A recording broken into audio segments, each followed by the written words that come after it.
종교개혁의 여러 인물들 중에서 가장 영감을 주는 인물들 중에 한 분이 있다면 바로 얀 후스라는 분입니다. 이분은 1372년도에 태어나서 1415년도에 소천하신 분이십니다. 이분이 왜 영감을 주는 인물로 제가 선택을 했냐면요, 이분 때문에 약 1000년 동안 지속된 중세의 암흑을 깨트리고 가장 먼저 종교개혁의 새벽을 열었던 분이기 때문입니다. 지금도 이분의 업적을 기리는 동상이 이분의 고향인 체코의 수도인 프라하의 광장에 놓여 있습니다. 이 얀 후스는 오직 성경, 오직 은혜, 오직 믿음을 선포하며 복음을 전했습니다. 특별히 성경을 자신의 민족의 언어인 체코 말로 번역했고, 자신의 사람들, 체코 사람들이 하나님의 말씀을 올바로 듣도록 전파했습니다. 그래서 지금도 체코는 종교개혁의 어머님이라는 자부심을 이 나라는 가지고 있다고 합니다. 그러나 로마 가톨릭은 그를 심하게 핍박했습니다. 그리고 그를 종교 재판에 회부했습니다. 그를 따르는 많은 개혁적인 체코의 귀족들이 그 사람을, 후스를 회복시키려고 노력은 했지만, 그러나 그 당시 로마 가톨릭의 권세를 이길 수가 없었습니다. 결국 그는 종교 재판에 회부되어서 정죄를 당했고 독일에 있는 콘스탄츠라는 도시에 끌려가 화형을 당해버렸습니다. 그의 모든 노력은 좌절돼 버린 것 같았습니다. 더군다나 그가 설교했던 교회당은 그를 체코의 그 개혁적인 교도를 상징하는 것이 다 치워져 버리고 대신에 교회에는 성모 마리아 상이 굳건하게 세워져 버렸습니다. 후스가 화형당하기 전 그가 감옥에 있을 때에 그는 친구들과 후세 사람들을 위하여 영감 어린 편지를 남겼습니다. 특별히 후스는 친구들에게 자신을 끓는 냄비에 들어갈 거위라는 뜻의 후사라고 적으면서, 체코말로 후사가 거위라는 뜻이랍니다. 자기 이름이 후스고 약간의 이름만 바꾸면 후사가 되기 때문에 이 거위라고 자신을 비유하면서도 자신의 친구들에게 이러한 편지를 남겼습니다. 오늘 너희는 비쩍 마른 거위를 굽지만 100년이 지나면 너희는 백조의 노래를 듣게 될 것이다. 그러나 너희는 백조를 결코 굽지 못할 것이다. 이런 예언적인 편지를 남기고 화형을 당했습니다. 그로부터 약 100년 후에 1517년 독일 비텐베르크의 마틴 루터가 일어났습니다. 그리고 그런 비텐베르크 공성교회에 종교개혁의 역사를 상징하는 95개조 반박문을 붙입니다.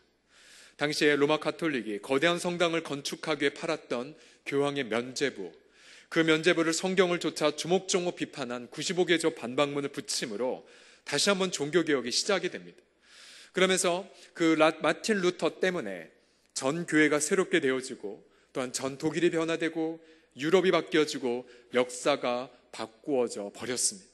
그러면서 이 마틴 루터는 자신의 인생을 가리켜 얀 후스의 100년 전의 그 편지글을 인용하면서 바로 지금에서야 종교개혁의 백조가 날아오른다라고 그렇게 인용을 했습니다. 그래서 지금도 마틴 루터의 그 유적지에 가보면은 얀 후스의 100년 전의 그 예언적인 편지를 받아 백조의 상이 루터의 그 유적지에 함께 남겨져 있습니다. 이 두 군데의 유적지를 묵상해 보면 우리는 이러한 생각을 떠올리게 됩니다. 100년의 기다림, 100년의 기다림과 100년의 인내, 또는 100년의 고난 결코 헛되지 않았구나. 100년의 인내, 100년의 고난. 우리 사랑하는 성도님들, 100년 정도 기다릴 수가 있으시겠습니까? 100년 정도, 100년. 옆 사람 얼굴을 보시면서 100년을 기다릴 수 있는 얼굴인지 아닌지 한번 보십시오. 100년. 네. 100년. 우리는 지난 한 달여 동안 욥기를 성경 통독의 순서를 따라 읽었습니다. 그러니까 42장으로 된 성경인데 중간에 하루에 한 2장씩 읽은 부분이 몇 개 있었으니까 한 달 정도 읽은 것 같습니다. 우리는 기나긴 욥의 고난을 읽었습니다. 한 달 동안 고난을 읽었죠. 그리고 마침내 욥의 고난이 이번 주에 멋지게 종결되었을 때에 우리는 박수를 치고 싶었습니다. 혹시 성경 통독을 안 하신 분이거나 혹은 욥기 전에 성경을 덮으신 분은 무슨 소리를 하는지 모르실 것입니다. 그런 분들은 이 시간 깊이 회개하고 주말 동안 밀렸던 성경 통독을 다 메꾸시기를 주님의 이름으로 축복합니다. 만약 성경 통독하지 아니하시면 올해 12월 31일 금방 다가옵니다. 금방 다가와요. 그때에 다른 성도들은 성경 통독의 기쁨 속에 선물을 뭘 할지 아직 생각은 안 해봤지만 바깥 어두운 데 끌려가 그런 분들은 이를갈미 있을 것입니다. 근데 우리는 이 고난이 종결된 욥을 보면서 또한 하나님이 주신 그 기가 막힌 결말들, 자신의 재산들이 다 회복되면서 2배로 회복될 뿐만 아니라 이미 천국에 간 자녀 10명을 포함하여 또 다른 자녀 10명을 주셔서 자녀들마저도 자신의 인생 가운데 갑절로 주신 것을 경험했죠. 그런 욥에게 주신 가장 좋은 결말을 보면서 저는 그러한 질문을 던졌습니다. 그러면 욥의 고난이 종결되게 했던 그 이유가 무엇이었을까? 또 다른 말로 말하면 우리 쪽에서 무언가를 합격하면 고난이 종결될 텐데 그 중요한 키워드가 뭘까를 묵상해 보았습니다. 그때 떠올랐던 바로 구절이 바로 야고보서 5장 11절에 있는 구절입니다. 우리 야고보서 5장 11절을 다시 한번 읽겠습니다. 시작. 보라, 인내하는 자를 우리가 복되다 하나니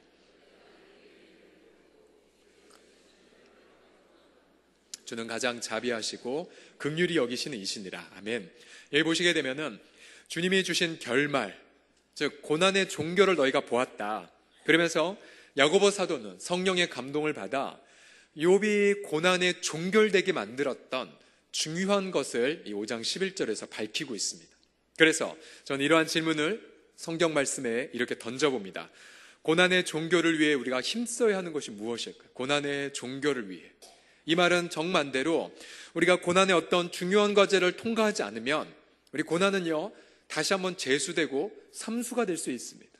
예를 들어 제가 섬김 훈련 때 언급했지만은 만약 사랑방에 들어가서 정말 나와 성향이 정반대인 사람과 만나 처음에는 고통하겠지만 갈등의 시기를 지나가겠지만 그러나 마침내 그와 함께 용납하고 또 깊이 있는 성령의 교제를 누리면 합격인 거죠. 합격. 그러나 만약에 갈등 있는 어느 성도가 미워서 여러 핑계 대면서 다른 사랑방으로 가면 어떻게 된 줄 아십니까? 그 훈련 과정은 재수입니다. 재수. 내가 너에게 용납의 레슨을 배우기 위해 특별히 너를 사랑하여 그 사람과 만나게 해줬는데 너가 피하다니 다시 재수하라. 그러면 자기가 만났던 성향보다 2배 아닙니다. 한 3배 정도 힘든 사람이 그 사랑방에 딱 기다리고 앉아서 기다립니다.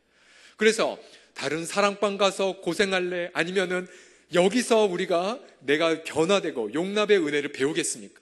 이건 바로 우리의 선택의 몫인 거죠. 그래서 우리는 이 고난에 있어서 종교를 위해 우리가 힘써야 할 것들을 본문을 통하여 한번 정리해 보았습니다. 첫 번째로 우리가 고난의 종교를 위해 힘써야 하는 것은 무엇이냐면 바로 인내를 이루는 것에 힘써야 됩니다. 인내. 그 앞에는 다음의 목적어가 포함됩니다. 하나님의 임재 앞에 머무르는 인내를 이루는 것에 힘써야 합니다. 우리 다 같이 첫 번째 문장을 읽겠습니다. 시작. 하나님의 임재 앞에 머무는 인내를 이루는 것에 힘써야 합니다. 우리 야고보서 5장을 보게 되면 보라 인내하는 자를 우리가 복되다 했고 또 너희가 욥의 인내를 들었고, 즉 욥에게 있어서 하나님이 고난을 종결시켰던 중요한 첫 번째 요소가 무엇이냐면 인내라는 단어입니다.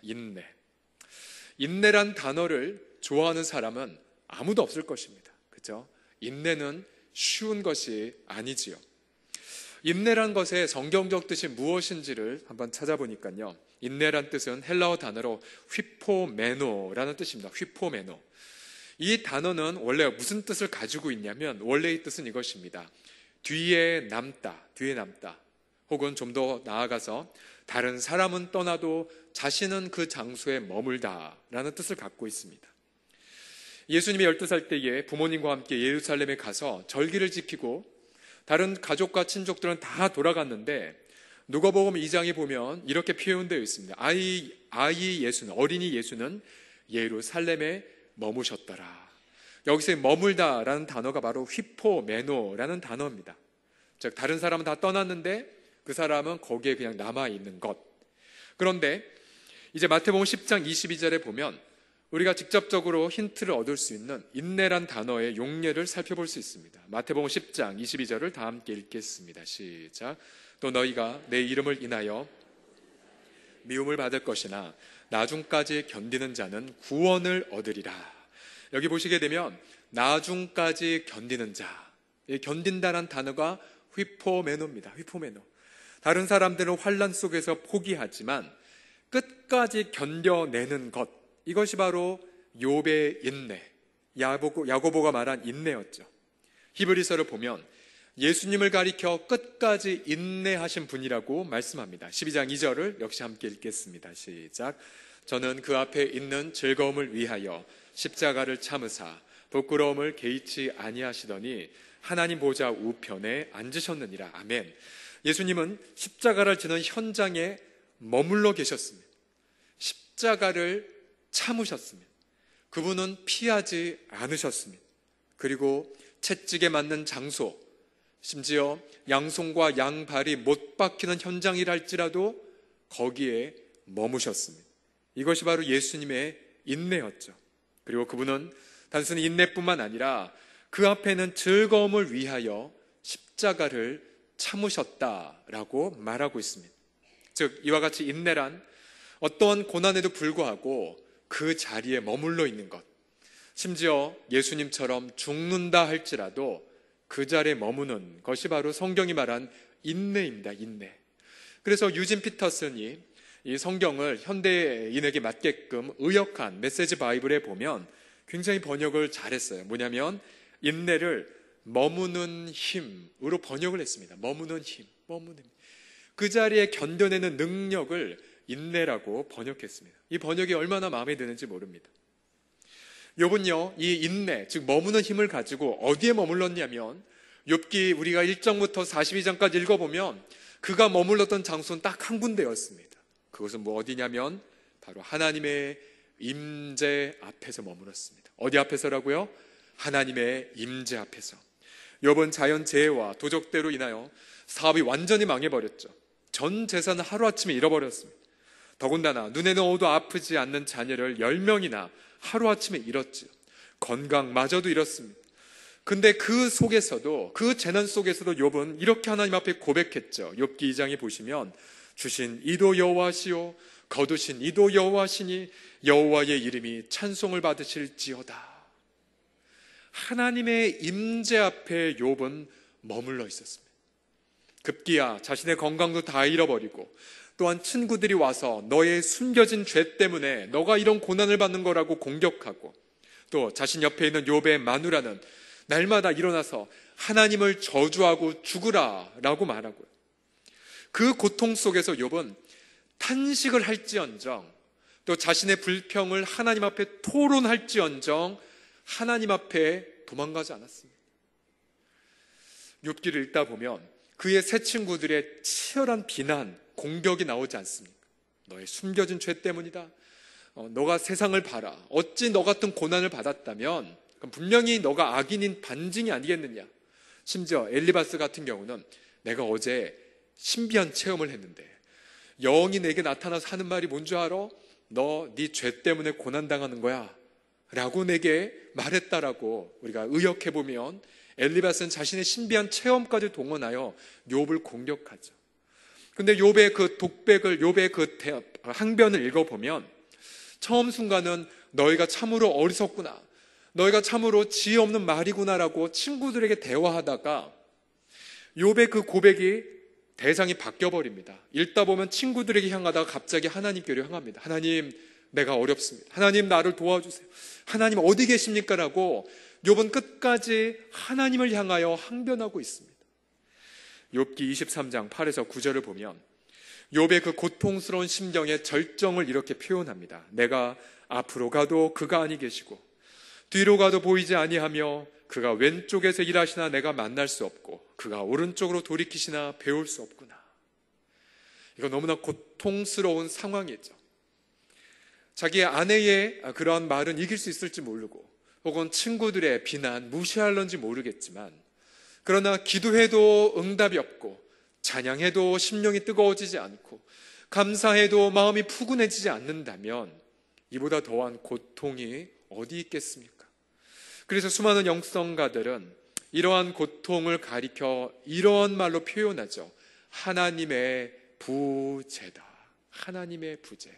없을 부 있을 죄. 하나님의 임재가 없는 것처럼 보이는 영혼의 어두운 밤, 영혼의 어두운 밤. 그러고 보면 우리 교회의 많은 성도님들은 이미 여러 가지 모양으로 영혼의 어두운 밤을 통과하신 분들이 많은 것 같습니다.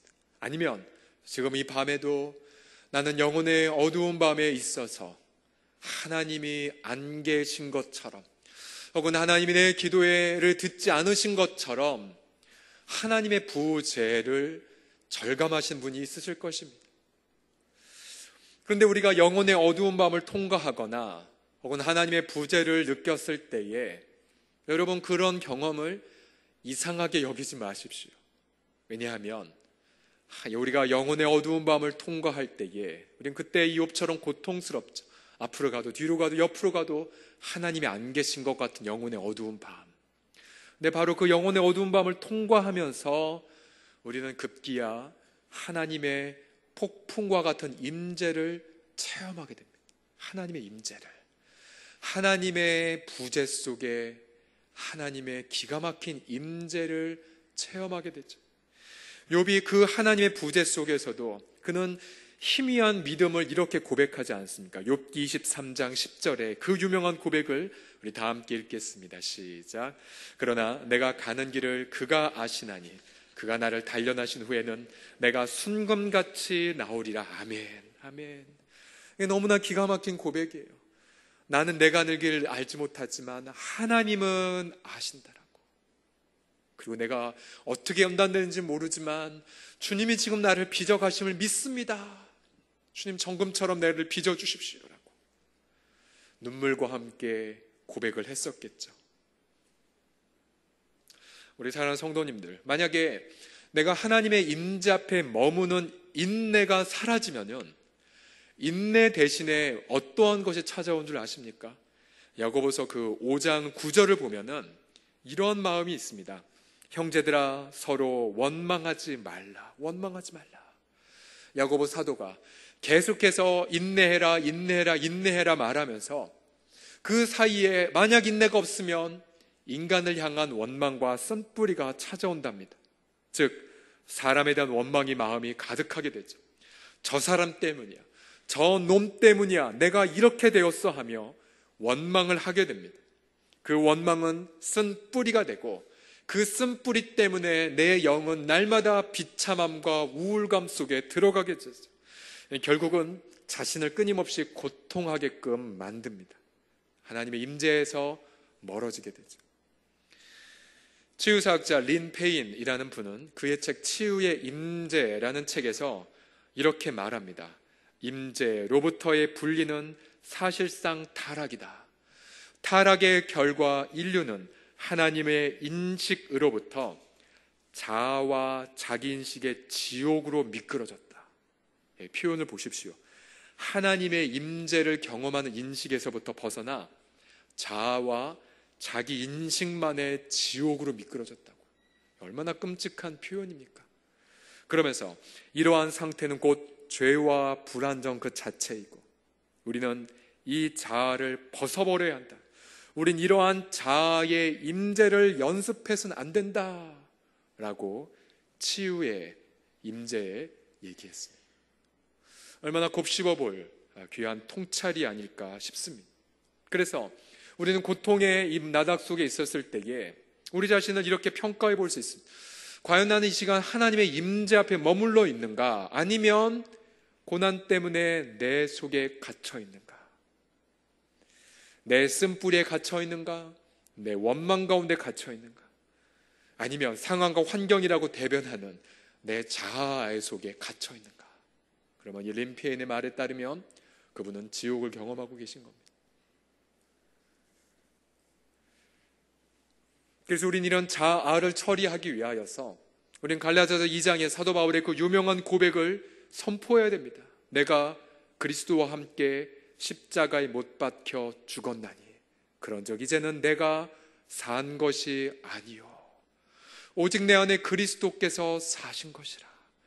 내 자아를 그리스도와 함께 십자가에 죽게 하셨다는 그 위대한 십자가의 진리를 내가 받아들여야 되죠.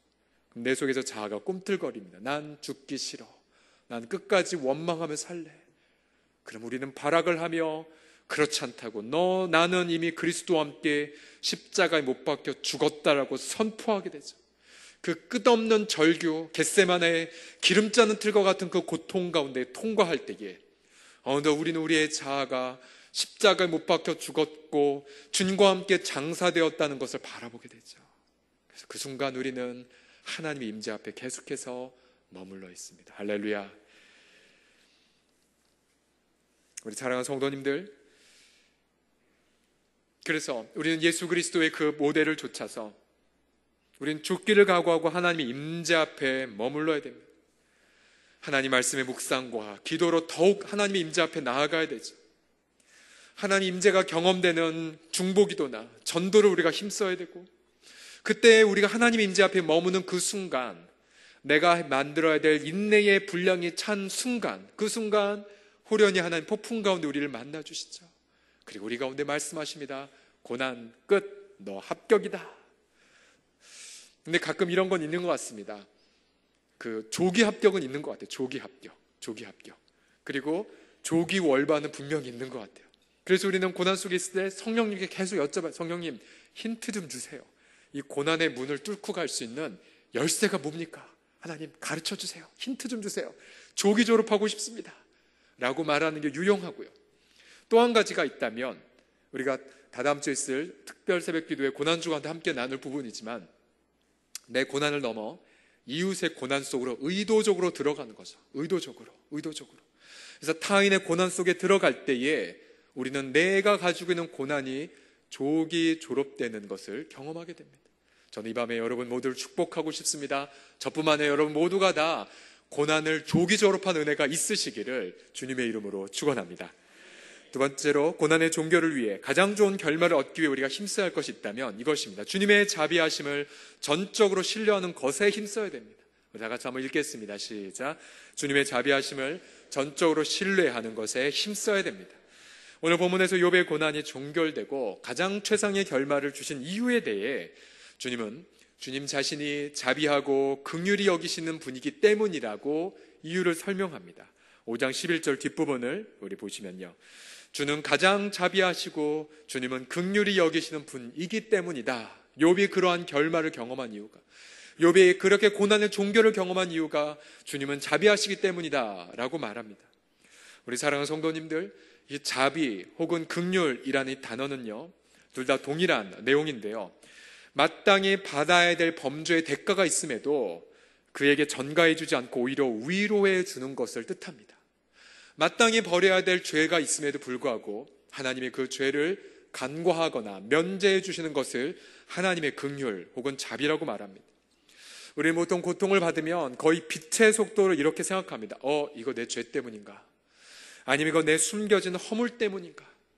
특별히 사춘기의 자녀들의 방황을 보고 있는 부모님들은 늘 언제나 이런 마음을 갖습니다. 이건 내 죄 때문이라고. 내 죄책감 속에 눈물 지으는 경우를 많이 봅니다.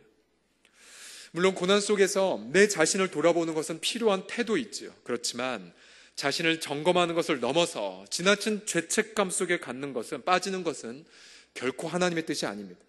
다윗도 끝없는 도망자의 삶 속에서 그 속에서 여전히 주님의 자비하심을 의뢰했죠. 시편 25편 7절을 보시면요, 우리 다 같이 함께 읽겠습니다. 시작.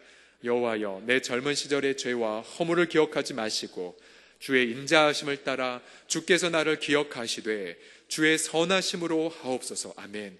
보십시오. 나의 과거의 죄와 허물 주님 기억하지 말아 주십시오. 제가 지금 이렇게 사울왕에 쫓겨 정처 없이 언제 해결될지 모르는 그 도망자의 삶을 살므에도 하나님 제발 말씀해 주세요. 내 도망자의 고난이 내 젊은 시절의 죄가 아니라고, 죄 때문이 아니라고 말씀해 달라고 다윗은 그렇게 간청하는 것이 아니겠습니까?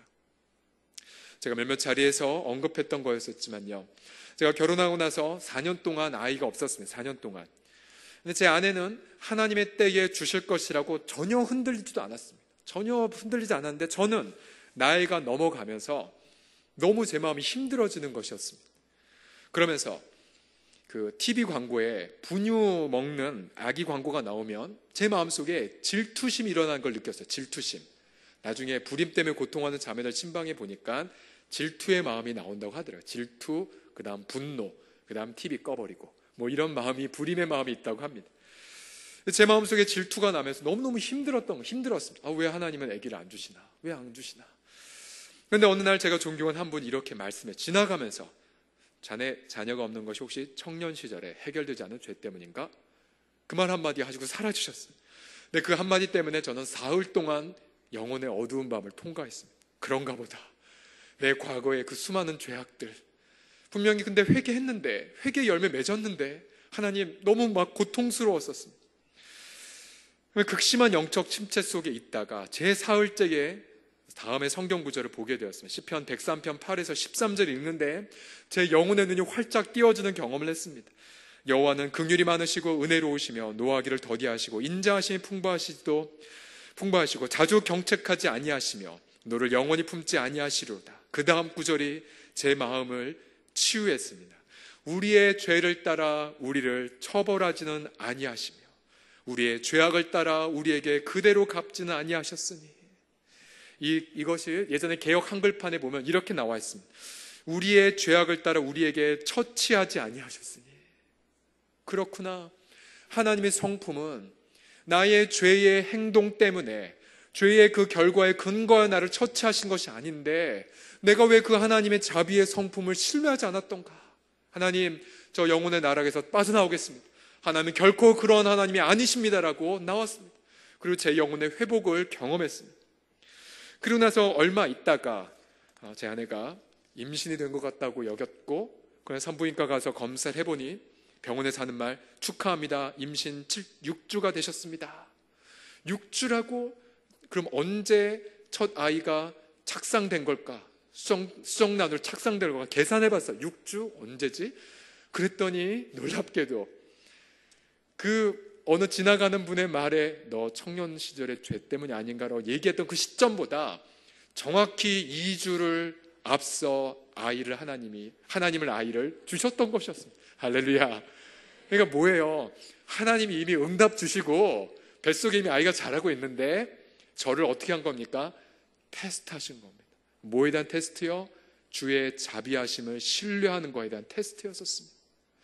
그때 제 인생 속에 평생 잊어지지 않는 그 교훈을 체험케 하시면서 동일하게 수많은 많은 성도들을 보았습니다. 얼마나 많은 성도들이 고난 중에 경험하면서 이거 제 죄 때문이라고, 이 숨겨진 죄 때문이라고 절규하며 죄책감에 빠집니까?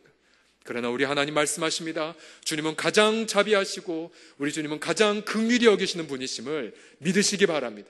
욥이 끝까지 붙잡았던 것이 무엇이었습니까? 바로 주님의 자비하심이 아니겠습니까? 욥의 친구들이 부정했던 것이 무엇입니까? 주님은 자비한 분이 아니다. 너의 죄악에 따라 너를 처치한 분이 아니냐. 너의 숨겨진 죄로 회개하라고 말하였죠. 하나님 폭풍 가운데 나타나셨을 때에 욥의 친구들을 책망했죠. 너희들이 하는 말이 내 종 욥의 말과 같이 정당하지 않다. 너희는 죄의 회개를 상징하는 번제물을 바치라라고 말씀하지 않았습니까? 주의 자비하심에 대한 신뢰. 그래서 사랑하는 성도님들, 우리 주님은 우리가 받을 죄의 모든 저주를 대신 십자가에서 담당하셨습니다. 그가 모든 저주를 담당하셨지요. 그래서 우리가 나의 죄악과 상관없이 우리가 고난 가운데 있었을 때에 우리는 가장 좋은 베스트한 결말을 주시기 위해 하나님은 우리를 빚어가고 계신다는 사실을 믿으시기 바랍니다. 기다린 시간이 길수록 주님의 그 자비하심은 우리에게 가장 좋은 선물을 주시기 위해 기다리고 계십니다. 그리고 우리는 그 선물을 경험할 때에 우리는 하나님을 소리 높여 찬양하게 되죠. 주의 인자와 긍휼이 영원하시다고요. 저는 우리 밤에 주님의 그 자비하심을 신뢰하면서 주님을 향한 그 노래가 회복되는 귀한 밤이 되기를 예수님의 이름으로 축원합니다. 마지막으로 고난의 종결, 가장 좋은 결말을 얻기 위해 우리가 힘써야 하는 것은 무엇입니까? 마지막으로요, 이웃을 위해 중보기도 하는 것에 힘써야 합니다. 우리 다 같이 함께 읽겠습니다. 시작. 이웃을 위해 중보기도 하는 것에 힘써야 합니다. 우리 하나님은 마침내 폭풍 중에 욥을 만나 주셨습니다. 하나님은 욥에게 왜 너가 이런 고난을 받았는지 설명은 하지 않으십니다. 다만 하나님은 당신의 전인격적 임재를 욥에게 허락하셨습니다. 그런데 욥은 자신이 왜 이런 고난을 받았는지에 대한 이유를 알지 못했음에도 불구하고 욥은 그저 하나님의 임재 앞에 엎드려 경배합니다. 경배해요. 그러나 하는 말, 내가 이제까지 귀로만 들었는데 이제는 나의 눈으로 하나님을 바라봅니다라고. 그러면서 욥은 하나님의 그 임재 속에서 자신의 고난에 대한 이유는 알지 못함에도 불구하고 해답을 얻어요. 그 해답이 뭔지 아십니까? 그 해답이 바로 하나님 자체였었어요. 하나님 자체. 하나님 자체. 아마 욥이 회복되고 나서 하나님은 차분하게 말씀하셨겠죠. 욥, 너가 고난받기 전에 하늘에서 이런 회의가 있었단다. 저 참소자 사단이 하나님 앞에 너를 이렇게 했었단다. 그러나 내가 너를 통하여 후대에 고난을 받는 사람들에게 교훈을 남겨주기 위하여, 또는 야고보 사도를 통하여 주님이 주시는 베스트한 결말을 인내하며 기다리라는 교훈을 주기 위해 내가 너에게 잠깐의 고난을 허용했단다라고 아마 하나님은 욥에게 차분하게 말씀을 해주셨겠죠. 그런데 욥기 42장을 마지막을 묵상해 보면, 그러면 욥 입장에서 보면 언제 그 고난이 구체적으로 종결이 됐느냐 했을 때에 욥기 42장 10절에 너무나 놀라운 말씀이 있습니다. 42장 10절 말씀을 함께 읽겠습니다. 시작. 욥이 그의 친구들을 위하여 기도할 때 여호와께서 욥에게 이전 모든 소유보다 갑절이나 주신지라. 아멘. 보십시오. 그의 친구들 위해 기도한다라는 것은 뭐냐면, 그의 친구들이 하나님 앞에 범죄했으니까 하나님 말씀하십니다. 엘리바스를 가리켜 너 죄를 범했으니까 네 친구 욥에게 가서 대신 제사를 드리도록 해라. 그럼 욥이 너희를 위해서 기도할 때에 그때 내가 너희를 용서하겠다고 말씀하십니다. 친구들은 그 명령에 순종하고 욥에게 갑니다. 그리고 아마 미안하다, 우리가 주님의 자비하심을 부정하는 말, 우리도 이해 못하는 말을 했구나, 미안하다라고 했을 겁니다. 그때 욥은 하나님의 명령을 듣고 친구들을 위하여 대신 제사를 드려줍니다. 아마 요 안에 욥은 용서했겠고 그리고 친구들을 용납했겠죠. 그러면서 용서와 용납을 상징하는 이 표현 42장 10절에 보면 욥이 그의 친구들을 위하여 기도할 때 이 고난이 아직 해결 안 돼 있습니다. 여전히 욥은 아직까지 자신의 재산은 다 잿더미고 자녀들 아직 장례도 못 치렀을 거고 여전히 고난과 재난 속에 있었지만, 그러나 욥은 이때에 이웃을 위해 중보기도 하기로 결단하죠. 그런데 이 40절에 보면 욥이 그의 친구들과 기도할 때 이 42절의 가장 핵심적 구절이 요겁니다. 때. 욥이 그의 친구들과 기도할 때 그때 어떤 일이 일어납니까? 여호와께서 친구들의 죄를 용서했다, 이 표현이 아니라 본문을 보면 여호와께서 욥의 곤경을 돌이키셨다고요. 이 곤경이란 단어의 원문을 찾아보니까 포로됨이라는 뜻이 있더라고요. 그동안 욥이 시간 다 빼앗겼고 재물 다 빼앗겼고 생명마저 빼앗긴 어떤 면에서 노예였었는데 하나님이 그 욥의 포로됨을 돌이키셨다라고, 회복하셨다고 말씀하시고, 그뿐만 아니라 여호와께서 욥에게 이전 모든 소유보다 더블로 갑절로 주셨다라고 말씀하고 있습니다.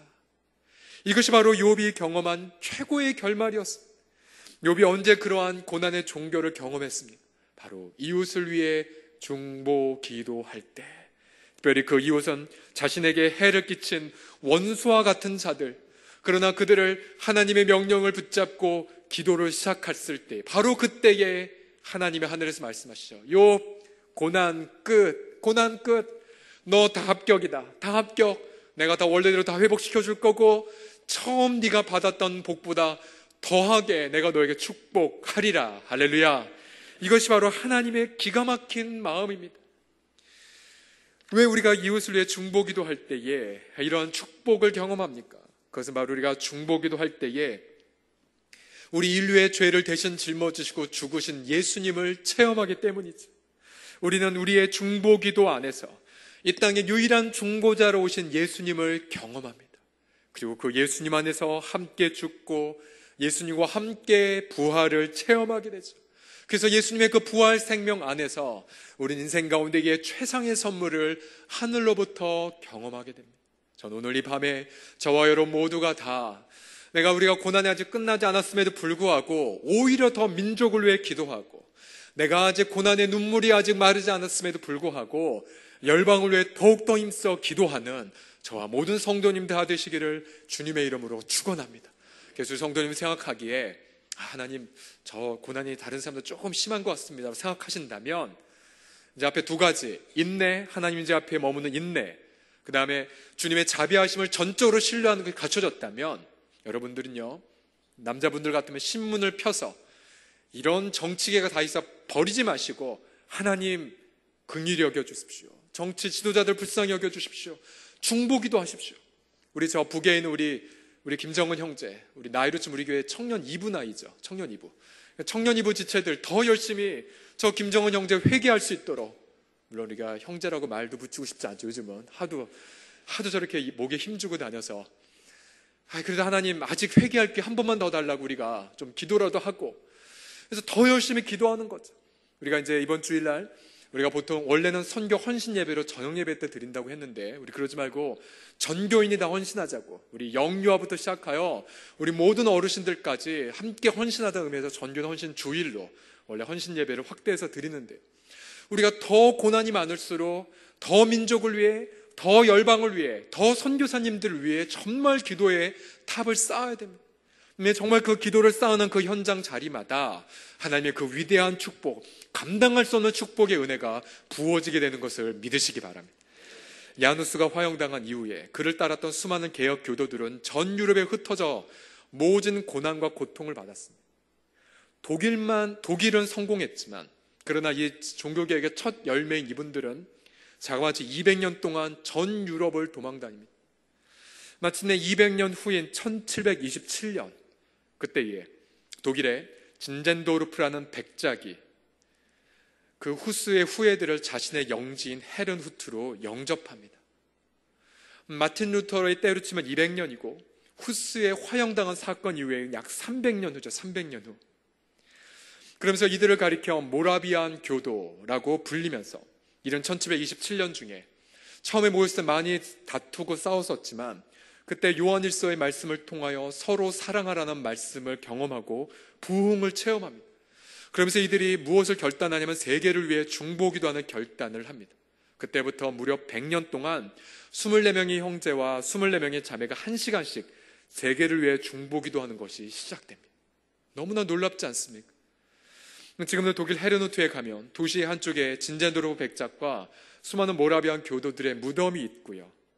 그리고 그 무덤 한가운데에 보면 그 동산에 100년 동안 열방을 위해 중보기도했던 후트버그 기도탑이 지금도 있습니다.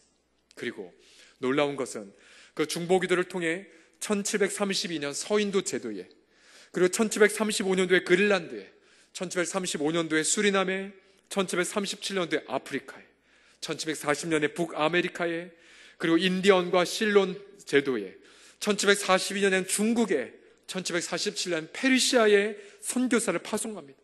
1760년 진젠도르프가 죽을 때에 모라비안 교도들은 전 세계에 226명의 선교사를 배출했고, 그리고 13개 지역에 무려 6125명의 영혼들을 책임지고 있었다고 합니다. 그걸로 끝나지 않죠. 이들은 폭풍 가운데서도 하나님을 찬양했고, 그 광경을 지켜보았던 요한 웨슬레는 충격을 받죠. 그러면서 더 나아가 이 모라비안 교도들 한 집회에 가서 로마서의 강독을 통하여 회심을 경험합니다. 요한 웨슬레가 그 변화되자 영국에 부흥운동이 일어나게 되었고요. 그리고 그 다음 세기 1800년대에 윌리엄 캐리를 위시한 전 세계 위대한 선교의 세기가 이들을 통하여서 일어나게 됩니다. 2차 대전 당시 독일을 각성시키고 또한 전 유럽의 화해 메시지를 전하게 했던 본헤퍼도요, 순교하기 직전까지 그의 손에 들린 게 뭔지 아십니까? 모라비안 교도들의 매일 묵상집. 저도 미국에 있는 어느 모라비안 교회에 신청을 해서 매일 오후 2시만 되면은 이 메일이 날라옵니다. 그러면 그들이 정말 그 고난의 나날 속에서 묵상했던 하나님 말씀들이 날라와요. 그럼 제가 오후 시간에 그 말씀을 잠시 묵상하면서 잠시 하나님의 임재를 경험하는 시간을 갖습니다. 그래서 그들은 수세기에 걸쳐서 200년, 300년 이상 유럽에서 고난을 경험했지만 끝까지 하나님의 인재 앞에 머물렀고 끝까지 주의 자비하심을 붙잡았고 끝까지 열방을 위하여 중보기도 하였기에 지금은요 우리 가운데 이게 얼마나 복의 근원이 되었습니까? 우리 사랑하는 성도님들, 우리가 이 땅에서 경험하는 잠깐의 고난, 100년이 채 안 되는 고난, 그 고난이 맺어진 그 열매가 이렇게 크다면 저는 그런 상상을 해봅니다. 우리가 갈 길을 다 마치고 주님 앞에 서는 날, 주님이 보여주시는 궁극적인 결말, 이 땅에서 결말은 궁극적인 결말의 맛보기에 불과하지 않습니다. 그때 그 궁극적인 결말은 얼마나 더 놀라울까요? 저는 종종 그런 생각을 합니다. 하나님 빨리 그날이 왔으면 좋겠다. 그래서 우리가 이 땅에 우리 성도들이 흘린 눈물이 어떻게 하늘날의 아름다운 보석으로 빛나고 있을지, 우리 성도들이 빨리 그 광경을 보거나 잠깐이라도 그림을 그린다면 우리 이 땅에서의 고난, 100년도 안 되는 고난 쉽게 넘길 수 있지 않겠습니까?